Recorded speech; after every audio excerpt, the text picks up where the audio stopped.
sketchy weather today, but I think it should hold out anyways in terms of no rain again. And what did I read today? Looks like there was a lot of leaks about the DJI Air 3S coming out. There were all these unboxing videos and so forth, which you can see spread out in various Chinese social media sites. For myself personally, I was expecting the company to release a lot of drones just because of that geopolitical issue in the US, where if they potentially get banned anyways, they might as well release everything as fast as possible. So did we learn anything new though about this drone? Apparently, it has a 1-inch CMOS sensor. It does 50 megapixel resolution. It has actually a telecamera, so it's kind of like the Mavic 3, for example, where it has a multi-camera system, which is actually good, except it comes in a smaller package here, which is what the Air series is known for. In general, it shoots 4K. If you want to shoot 120 FPS, it actually does that as well. And for the zoom itself, apparently it's 3 to 9 times digital zoom, and for the medium tele, it's about 1 to 2.9 for wide angle.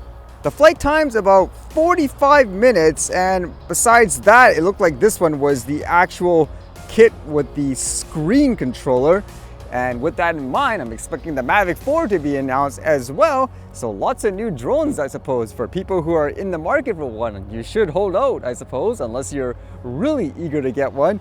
Will they actually release a Mini 5 as well, as usually they do about every year or so? That I highly doubt by the end of the year. I'll be surprised actually if they do. But another drone, I guess, for people to have their options open.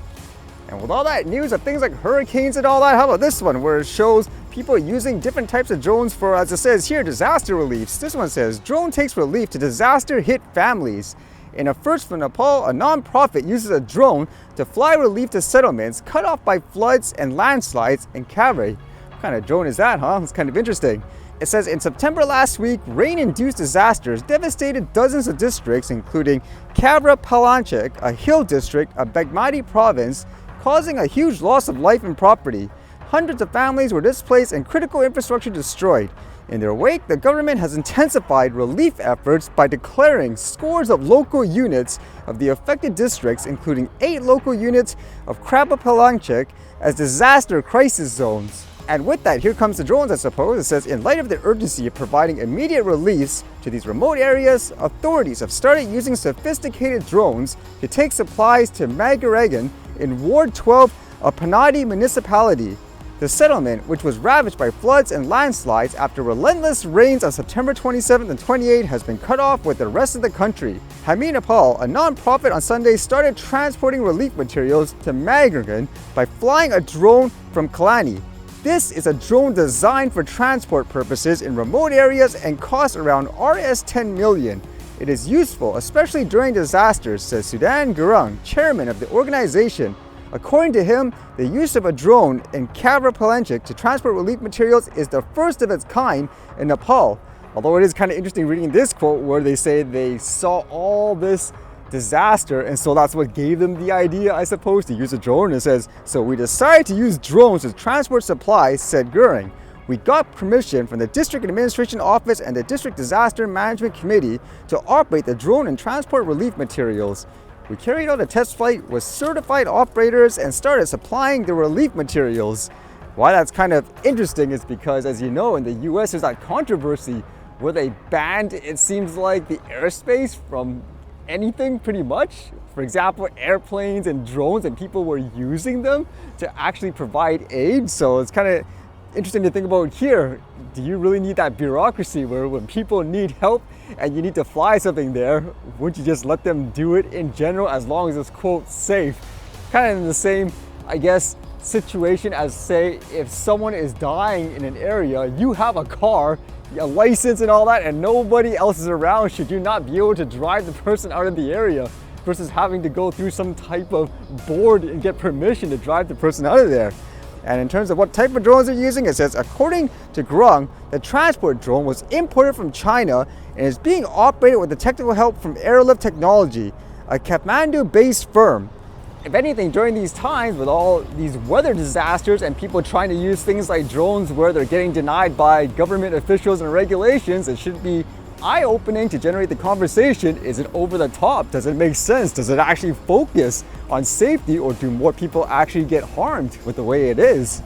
And this piece of news was spreading around a lot online today. At first I thought it was just a story of a sports team getting obliterated. For example, a soccer match where apparently one team lost 19-0. Can you imagine that? 19-0?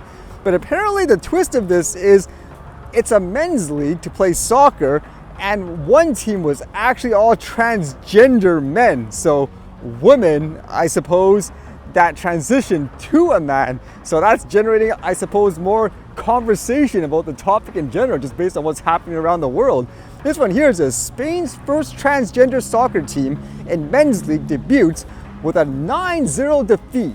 In a groundbreaking moment for European sports, Phoenix FC, Spain's first all-transgender men's soccer team, has made its debut in a regional league in Catalonia. Overcoming bureaucratic hurdles and societal prejudice, the team has now achieved federated status in a Barcelona suburb of Saint Feliu de Llobregat, competing in the 5th tier of the men's league.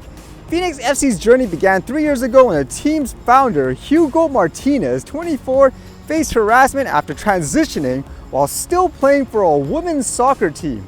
Struggling with discrimination from fellow players and spectators, Martinez set out to create a safe space for trans men in the sport. And so they talk about how they lost, obviously, but in this article, they're kind of describing how they feel it's an accomplishment. It's a safe space per se for people like this, so it's a stepping stone. At the same time, I think the main conversation that's generating out of this is how usually with these types of stories nowadays, you read how men decide, for example, they're going to quote transition into a woman, and they end up obliterating the female athletes, for example. Whereas in this case, it's women trying to be, I guess, men afterwards, and they just got completely destroyed as expected in this situation where it's consistent, where the reason why people separate leagues usually in terms of, let's just say, sex and all that is because there is a clear difference in terms of things, for example, like strength. I think that's the biggest takeaway from this anyways, from people across the world.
All right, see you guys later.